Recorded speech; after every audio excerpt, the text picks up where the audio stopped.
Welcome back to another technical deep dive here in the debug zone. Today, we're tackling a big question and breaking it down with insights from other users. Hopefully, this clears up some misconceptions and helps you get the answer you need. So, buckle up, stay a little curious, and let's jump right in.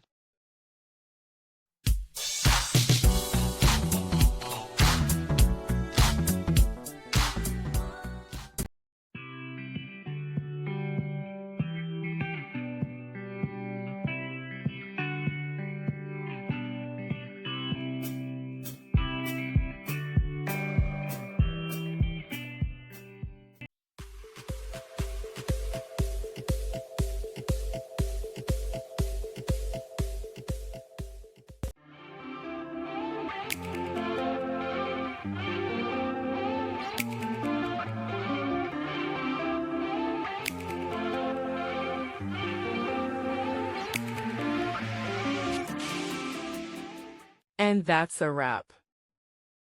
I hope you found the answer you were looking for. If you did, take a second to hit that subscribe button. It really helps out. And let me know in the comments which solution worked best for you. See you next time in the debug zone.